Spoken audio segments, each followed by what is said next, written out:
Papayag yun. Kasi hindi mo... Papayag. Pag wala ka, napapalunin ako. Hindi. Ay, grabe ka ka naman. naman. Ganun ba yun? Pero bago. Naman, hindi naman ganun ang daddy mo. Bait-bait ng daddy mo eh. Araw-araw kang inaasikaso eh.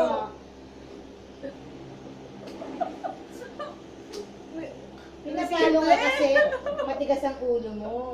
Baka ako, sumasama. Wala, wala. Wala, wala. Gusto mo ba talaga ng dog? Kailangan may ganito ka para pag aalis, nakaganyan siya. Diba? Gusto mo ba talaga? Naka-reserve na oh. Ay, sa susunod ah. Oo. Anak ah. Kailan yun? Ano ba, babae, lalaki? Anong gusto mo? Lalaki. Ano gusto mo? Ayoko na mga anak. Huwag na. Bakit? Oy, magagastos. Sino hindi papayag? Si Mami? Lagot ka, ay tinakalig mo.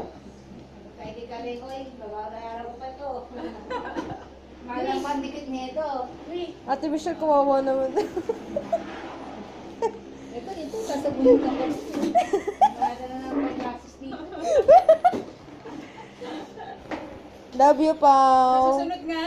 Ang kukulitin nyo. Dirigaluan na lang kita, promise. Anak ni... Bibigyan na lang kita, anak ni Kaba. Jack Russell. Bigay na nga lang eh, oh. Sama? Lolo, pinili na namin. Binili na? Ha? Binili na? Ay, paliguan Bal- na daw. Nagupitan na. Hindi ako pinaliguan. Paliguan